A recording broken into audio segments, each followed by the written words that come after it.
Hey guys, I just saw a video by NoelPlum following a video by Bearing, and they're talking about whether or not it's okay to have gender-based scholarships for men and women, and the outrage that happens on one side when it happens for the other, and how it's slightly slanted towards one gender depending on which way the money's going.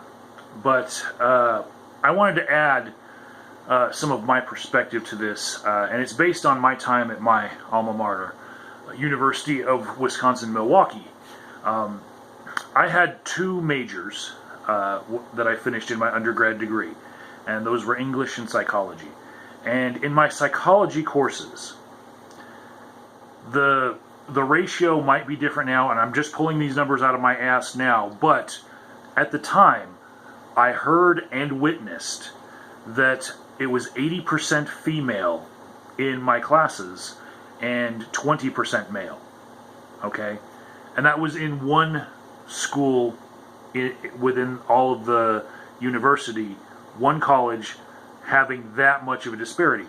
And then getting out into the real world, when you're looking at who has employment in the field of psychology, it's more like 60% men, 40% women.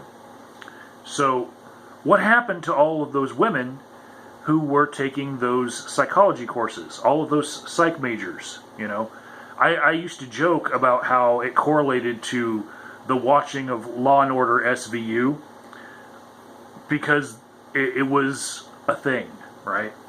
But also I would joke that the reason why they're not in the field of psychology working is because they all found business majors to marry, and they're not even working anywhere. They're just trophy wives.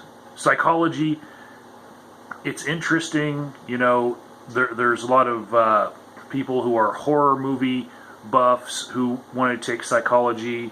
There's a lot of people who just want to understand themselves who take psychology, but there's a lot of people that also just end up displaced and not working in the field that they studied.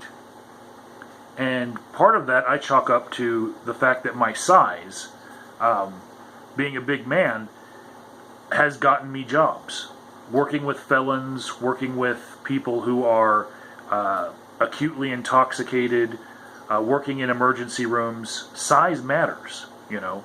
And so I feel like I've had a distinct advantage. Just walking into interviews, you know, I'm wanting to present my brain, but what they're seeing is my brawn, right? So that might have a huge thing to do with people getting an education and not working within the realm of that field at all.